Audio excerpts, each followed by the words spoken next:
I would like to, for a moment, ask you some questions about the economics of job getting in terms of the blacks versus the whites. The statistics I was able to pull together indicate that at the present time, white males make $17,427 on an average basis for the year. Black males make $12,738. White females make $10,244, and black females make $9,476. It is clear from these figures, as indeed I think it's clear to most of us from what we see, that there is a discrimination against blacks and against women in our present system.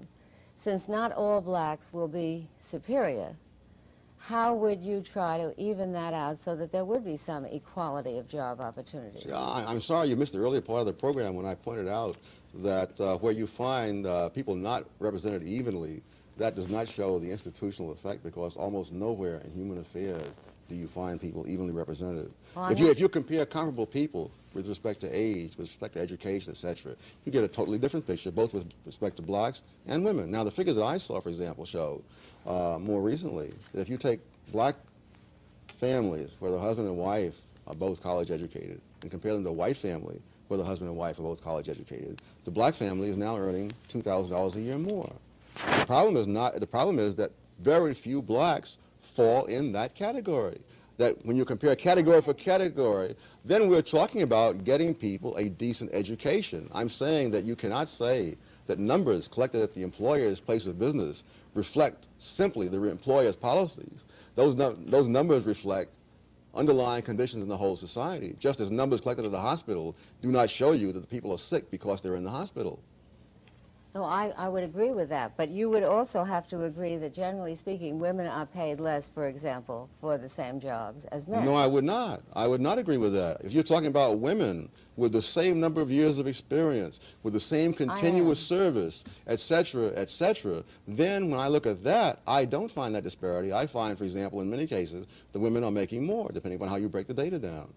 The difference with women is between married women and everybody else. That's the real difference. Well, even as to single women, the Census Bureau statistics, the most recent ones I could find, 1978, say that single men are earning $11,100 and single women are earning $9,300. Yes, I love the word single that is used. When I did my study, I didn't use single, I used never married. You see, a woman who is single at age 40, having spent 10 or 20 years raising children, is really not quite the same as a man of age 40 who's been working continuously for 20 years. And the differential she cited is not that great, so it could easily be accounted for by the Yes, because when I break them down the other way, I did this for the academic world, and there I found the women who are never married, which is the term the way I take it, there they were earning more than the men. And similarly, when the government did data some years ago on women who had been working continuously since high school into their 30s, there you found that they were making slightly more than men of the same description. So the difference is between married women and everybody else. And married men get an extra bonus because their wives take care of many things that enable them to put more time into their careers.